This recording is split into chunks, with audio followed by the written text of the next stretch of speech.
ভোটের বাকি আর মাত্র 8 দিন। যত ভোটের দিন এগিয়ে আসছে ততই কেন্দ্রীয় বাহিনীর বুটে শব্দ মুখরিত হচ্ছে জলপাইগুড়ি শহর থেকে গ্রামান্তরে। একদিকে কেন্দ্রীয় বাহিনীর রুট মার্চ, অন্যদিকে বাড়ি বাড়ি ভোট গ্রহণ কর্মসূচিতে অংশগ্রহণ করছেন কেন্দ্রীয় বাহিনীর জওয়ানরা। জলপাইগুড়ি সদর ব্লকে বুধবার বাড়ি বাড়ি ভোট গ্রহণ চলবে। তার আগে সকাল 8টা নাগাদ কেন্দ্রীয় বাহিনীর জওয়ানরা জড়ো হন সদর বিডিও অফিসে। সেখান থেকে নির্বাচন কমিশনের আধিকারিকদের সঙ্গে গ্রামে গ্রামে ভোট গ্রহণ করতে যাবেন। শেখ আব্দুল রাউফ নামক এক কেন্দ্রীয় বাহিনীর জওয়ান জানায়, জলপাইগুড়িতে শান্তিপূর্ণভাবেই সবকিছু চলছে, এখনও কোনো অশান্তির খবর নেই।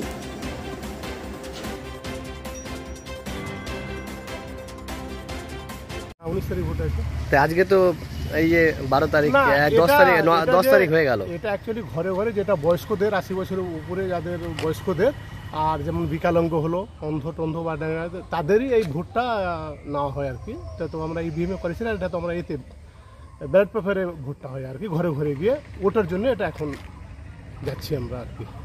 আচ্ছা, এমনি রুট মার্চ? হ্যাঁ, রোড মার্চ চলছে আমাদের। হ্যাঁ, আমাদের যে কোম্পানি আছে কিছু রোড মার্চ করছে, ভোট করছি, প্রতিদিন রোড মার্চে চলে।